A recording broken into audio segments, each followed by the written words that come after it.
नमस्कार, मैं हूं संजय शर्मा। आप देख रहे हैं 4 PM न्यूज नेटवर्क। साहिब ने और छोटे साहिब ने सोच लिया है कि 2024 का चुनाव जीतना है। उसके लिए शतरंज बिछाई, चौसर बिछाई, दिमाग लगाया, लेकिन लगा कि इस बार हालात खराब हैं और राजनीति से चुनाव में थोड़ी परेशानी आ रही है। कई राज्यों में समीकरण गड़बड़ हुए हैं, तरह तरह की समस्याएं हैं। तो एक आइडिया निकला कि विपक्ष के जितने नेता हैं उन सबके पीछे सीबीआई, ईडी, इनकम टैक्स छोड़ दो। कुछ जेल में होंगे, कुछ की फाइनेंशियल पाइपलाइन खत्म हो जाएगी। जब नेता ही नहीं होंगे तो चुनाव कौन लड़ेगा? फिलहाल हम बात कर रहे हैं बिहार की। तेजस्वी यादव, लालू यादव लगातार छापे, सीबीआई के छापे, ईडी फिर बुला रहे हैं। लेकिन इन सब से क्या साहिब और छोटे साहिब बिहार में और परेशानी में पड़ने वाले हैं? मैं आज आपको विस्तार से समझाऊंगा कि बिहार के हालात साहिब की रणनीति से कैसे उल्टे पड़ रहे हैं। दरअसल बिहार में M/I समीकरण, मुस्लिम प्लस यादव का वोट 31% है, 31%। उसमें यदि नीतीश कुमार के स्वजातीय कुर्मी वोटों को जोड़ दें तो मामला 35% तक पहुंच जाता है। यानी महागठबंधन का जो तेजस्वी, लालू और नीतीश का बेस वोट है वो 35% है। ऊपर से चर्चा यह है कि आगामी लोकसभा चुनाव में महागठबंधन बिहार की 40 में से 12 सीटों पर ऊंची जाति के उम्मीदवार उतार सकता है। यानी यह गठबंधन का जो वोट बैंक है प्लस ऊंची जाति के उम्मीदवार। अब जरा एनडीए गठबंधन के बेस वोट को देख लीजिए तो 7.5% वैश्य, 1.5% काइस और चिराग पासवान की वजह से 4% हम मान लेते हैं पासवान वोट। मतलब कुल 13% का बेस वोट एनडीए यानी नरेंद्र मोदी जी के पास बिहार में है। सोचिए, कहां 35% और कहां 13%, कितना अंतर है। बिहार में ब्राह्मण, राजपूत, भूमियार और कुशवा वोटर किसी पार्टी के वोटर नहीं माने जाते, बल्कि इनकी अपनी अपनी जातियों के कैंडिडेट जिस सीट पर जिस पार्टी के पास होते हैं वो उसके साथ चले जाते हैं। ये खेल है। और रही बात बचे खुचे अति पिछड़े और महादलित वोटर की, तो उनमें से कुछ नीतीश कुमार के चेहरे पर, कुछ मोदी के चेहरे पर और कुछ आरक्षण के मुद्दे पर और कुछ जाति जनगणना के मुद्दे पर, कुछ पढ़े लिखे इन जातियों के लोग सरकारी भर्तियों के मुद्दे पर अपनी वोटिंग प्राथमिकताएं तय कर लेते हैं। कुछ अपनी जाति के कैंडिडेट के मुद्दे पर भी वोट कराते हैं। तो ऐसी स्थिति में भारतीय जनता पार्टी के लिए बेचैन करने वाली स्थिति आकर खड़ी हो जाती है। कई भारतीय जनता पार्टी के नेता तो अब दबी जबान में स्वीकार भी कर रहे हैं कि बिहार और महाराष्ट्र में बीजेपी का खाता भी पता नहीं खुलेगा या नहीं। इसको लेकर चिंता फैल गई है। भाजपा के कुछ यादव कैंडिडेट जैसे रामकृपाल यादव, हुकुमदेव नारायण यादव, पिता पुत्र दोनों, नित्यानंद राय वगैरह, ये सब यादव होने के नाम पर अपनी अपनी सीटों पर जो यादव वोट ले आते हैं, अब उन्हें भी यादव वोट मिलना मुश्किल हो सकता है। क्योंकि यदि तेजस्वी यादव की गिरफ्तारी हो जाती है तो इतना तय मानिए कि उनकी पार्टी सहानुभूति का ऐसा बवंडर पैदा कर सकती है और खुद लोकसभा चुनाव तक जमानत की अर्जी लगाएंगे नहीं और जेल में रहकर चुनावों में सहानुभूति बटोरने का प्रयास करेंगे, ये तय है। वैसे भी उनकी गर्भवती पत्नी को लेकर सहानुभूति कार्ड की शुरुआत हो चुकी है। जिस तरह कई घंटे तक उनकी प्रेग्नेंट वाइफ से पूछताछ करी ईडी ने, वो बेहोश हो गई।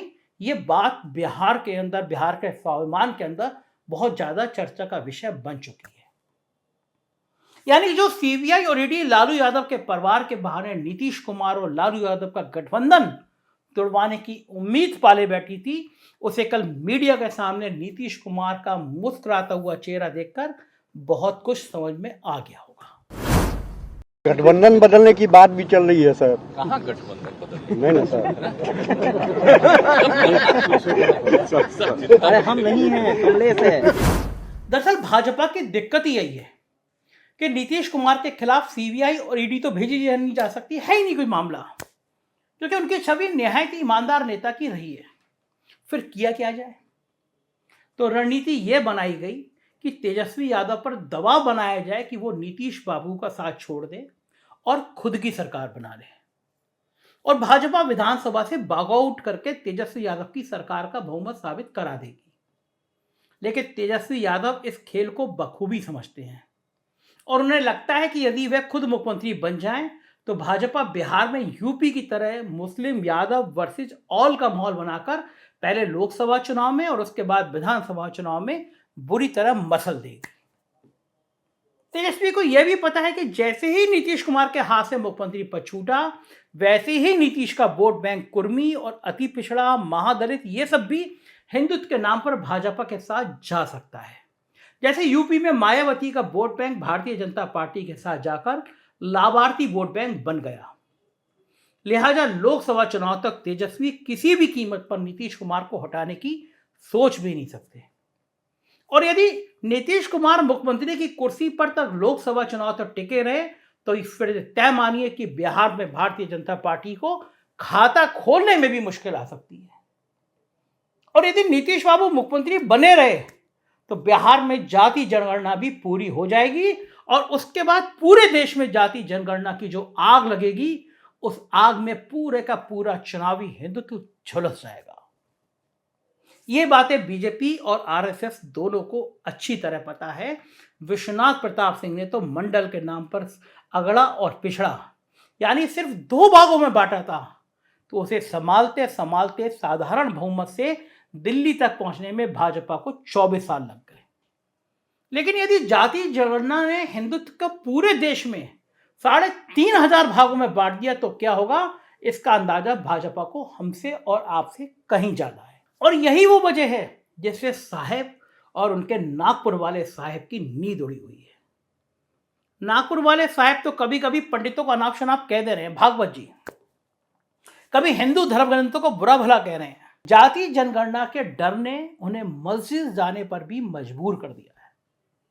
नीतीश कुमार का मुख्यमंत्री बने रहना आरएसएस और भाजपा दोनों के लिए एक बुरा सपना है और वो उनको एक पल भी बर्दाश्त करने को तैयार नहीं है।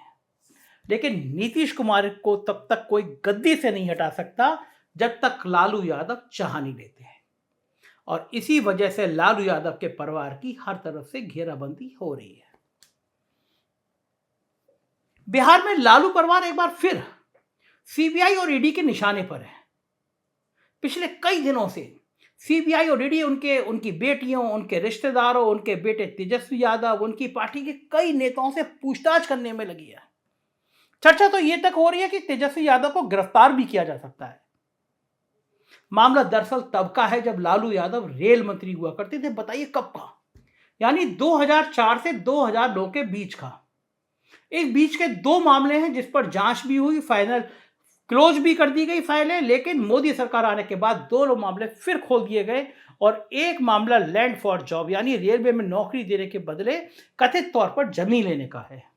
तो दूसरा मामला आईआरसीटीसी के होटल के लिए कथित तौर पर फर्जी कंपनियों को लीज पर जमीन देने का है। इन्हीं दोनों मामलों में लालू परिवार को घेरा जा रहा है, मगर बिहार में सहानुभूति पैदा हो रही है लालू परिवार के लिए। बहुत सीनियर जर्नलिस्ट हैं बिहार के पृष्ठभूमि से आते हैं, मुंबई रहते हैं। धनंजय जी, सुनिए वो क्या कह रहे हैं। देखिए, भ्रष्टाचार अब कोई मुद्दा नहीं रहा। पब्लिक को सबको पता है कि कोई भी राजनीतिक पार्टी हो, कोई भी नेता हो, चाहे किसी पार्टी का, सब भ्रष्ट। क्योंकि जनता का काम बिना जो है पैसे दिए होता नहीं। राशन कार्ड भी बनवाना हो तो उससे 2,000 खर्च करना पड़ता है। इसलिए जनता भ्रष्टाचार को मान चुकी है कि ये होगा, इसको ख़त्म नहीं किया जा सकता है। फिर बीजेपी जो इतनी बड़ी बड़ी रैलियाँ करती है, क्या उसमें पैसे नहीं लगते हैं? और पैसे लगते तो कहाँ से आते हैं? क्या वो लोग बीजेपी के लोग खेत बेच करके पैसे लगा रहे हैं? ये सबको पता है। तो जिस तरह से तेजस्वी के पीछे या कहिए लालू यादव के पीछे बीजेपी ने ईडी सीबीआई को लगा दिया है, ये आज से थोड़ी जांच कर रही है। क्या जांच करते हैं भाई? नीतीश कुमार ने बहुत सही कहा है कि आप 5 साल से जांच कर रहे हो, क्या जांच रहे हो? और सीबीआई बार बार छापे मार रही है। अभी जो ये बात चल रही है कि लालू जी ने खुद कहा है कि उनकी जो प्रेग्नेंट बहू है उसको परेशान किया। 16-16 घंटे आप बात कर रहे हैं, पूछताछ कर रहे हैं। क्या पूछना चाह रहे हैं? क्या निकला उनके यहाँ से? और ये जो गोदी मीडिया के चैनल है, चाँव चाँव कर रहे हैं कि ये निकला वो निकला। अरे भाई, अडानी के भैया जा कर के निकाल लेते हैं। क्या क्या निकला? पूरी दुनिया में हल्ला है, शेयर बाजार की क्या हालत है। तो इसका असर देखिए बिहार की जनता पे असर तो पड़ रहा है। और वहाँ पे एक जातीय समीकरण जब बनता है तो आप जब बीजेपी की बात करते हैं तो पता चलता है कि बीजेपी के साथ जो है सवर्ण की कुछ जातियाँ उनके साथ खड़ी है, ज़्यादातर नेता उनके लोग हैं। और कहीं हमें तो डर लग रहा है कहीं वहाँ जातीय संघर्ष न शुरू हो जाए, और शायद बीजेपी चाहती भी यही है कि वहाँ जो है यादव जाति के लोग जो है वो इमोशनल हो जाए, वो झगड़ा करने पे आ जाए, और वैसी स्थिति बनेगी तो फिर आप तेजस्वी के खिलाफ जो आप बोल सकते हो कि ये जंगल राज पार्ट 2 होने जा रहा है। लेकिन नीतीश कुमार अच्छी तरह इस बात को समझते हैं। नीतीश कुमार जानते हैं कि अगर ऐसा हुआ तो ये बीजेपी खेल खेल रही है, और जिससे जो है एक माहौल ऐसा बन जाए कि नीतीश कुमार या आरजेडी जो है वो बिहार में जंगल राज लाना चाह रहे हैं। तो बीजेपी का ये खेल नुकसान करने वाला है, और मुझे लगता है बीजेपी को ही नुकसान करेगा। और ये सियानी बिल्ली खंभा नोचे वाली बात है, क्योंकि बीजेपी को ये पता है कि नीतीश कुमार जिस तरफ जाएंगे सत्ता उधर घूम जाएगी। अब जो है नीतीश कुमार इस बात को अच्छी तरह जान रहे हैं कि ये जो कर रहे हैं लोग चाहते हैं कि नीतीश कुमार छोड़ करके चले जाएं, लेकिन ये पॉसिबल है नहीं। नीतीश कुमार इसीलिए वो देखिए कि जो राजनीति हुई है शूद्र को लेकर के, वो रामचरितमानस की जो चर्चा चली है, तो पिछड़ा जो है गोलबंद अगर हो गया इनके खिलाफ, उत्तर प्रदेश भी इनको नुकसान कर जाएगा। उत्तर प्रदेश में जो इतनी सीटें आई हैं इनको विधानसभा में चाहे लोकसभा में, उसकी वजह है कि पिछड़ा वर्ग इनके साथ खड़ा है हिंदू होने के नाम पर। लेकिन हिंदू होने के नाम पर आप हिंदू को ही परेशान कर रहे हो और जातीय बदला ले रहे हो, तो फिर जनता तो समझ रही है इस बात को। इसलिए देखिए कि केशव प्रसाद मौर्य से ज़्यादा बड़े नेता आज की तारीख में जो है पिछड़े समाज के स्वामी प्रसाद मौर्य हो गए, और अखिलेश यादव भी उनके पीछे आके खड़े हो गए। क्यों पीछे आके खड़े हुए? तो नीतीश कुमार की राजनीति बीजेपी समझे, नीतीश कुमार उनसे हार मानने वाले नहीं हैं। और यूपी बिहार के लोग जो है ना, ये सीबीआई ईडी इन लोगों से परेशान होते नहीं हैं। लालू प्रसाद यादव उदाहरण है कि लालू प्रसाद यादव को आप कितने सालों से परेशान कर रहे हैं। भ्रष्टाचार हुआ या नहीं हुआ, और भ्रष्टाचार हुआ कन्विक्ट हुए तो उसकी सज़ा भुगत रहे हैं। लेकिन आप बार बार एक ही चीज़ को, अगर भ्रष्टाचार उन्होंने किया है तो उसकी सज़ा देगी अदालत। आप इस तरह से क्यों इस्तेमाल कर रहे हो? जो दिख रहा है कि आप जो कर रहे हो वो नैतिक नहीं है। कानूनी हो सकता है आप सही कर रहे हो, लेकिन नैतिकता भी तो कोई चीज़ होती है।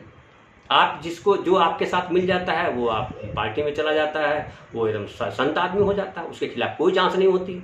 सेबी क्यों नहीं जांच की? अडानी जी की कंपनी में उनका शेयर इतना बढ़ रहा था, सेबी ने क्यों नहीं जांच किया? सेबी का तो काम यही सब। आप तमाम तरीके के वो हथकंडे अपना रहे हैं, जिसमें ये भाव जा रहा है जनता में कि मोदी सरकार अपने विरोधियों के साथ बदला ले रही है। तो ये जब पब्लिक में ये चला जाएगा तो बीजेपी को मुंह की खानी पड़ेगी। मुझे लगता है बीजेपी को इन सब चीज़ों से अब नुकसान होने वाला है। मगर आज हम इस मामले के कानूनी और तकनीकी पहलुओं के नहीं बल्कि राजनीतिक पहलुओं की चर्चा करेंगे, क्योंकि कानून और तकनीकी मामलों को देखने के लिए न्यायालय है, और साथ ही न्यायालय के शब्दों में पिंजड़ा बंद तोते सीबीआई और ईडी वगैरह वगैरह भी हैं, लिहाजा ये उन पर ही छोड़ देते हैं। अब आते हैं इस मामले के राजनीतिक पहलुओं पर। अक्सर लोग ये सवाल पूछते हैं कि आखिर क्या कारण है कि जहां जहां भाजपा फंसती जा रही है वहां ईडी पहुंच रही है, जबकि यही ईडी कमल छाप वॉशिंग मशीन में धुलने वाले नेताओं तक पहुंच नहीं पा रही है।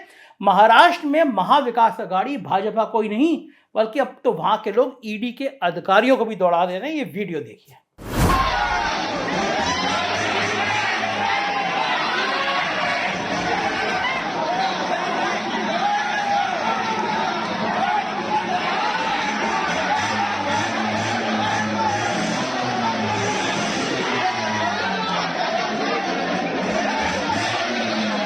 दिल्ली में ना तो भाजपा के हाथ में विधानसभा रही, ना ही एमसीडी। ऐसे में केजरीवाल साहब के दो best performing minister Manish Sisodia, Satyendra Jain ED की गिरफ्त में हैं, और अब लालू परिवार पर निशाना। लेकिन ये निशाना चुकता हुआ नजर आ रहा है। ये आपको पता चलेगा, आने वाले वक्त में पता चलेगा। बिहार में लालू परिवार को घेरने की रणनीति कहीं साहेब और छोटे साहेब के लिए परेशानी ना बन जाए, इस पर 4 PM की निगाह बनी रहेगी। देखते रहिए 4 PM न्यूज़ नेटवर्क। बिहार की खबरें देखने हो 4 PM बिहार, गुजरात देखना हो 4 PM गुजरात, और कर्नाटक देखना हो तो 4 PM कर्नाटक जरूर सब्सक्राइब करिएगा। शुक्रिया, थैंक यू।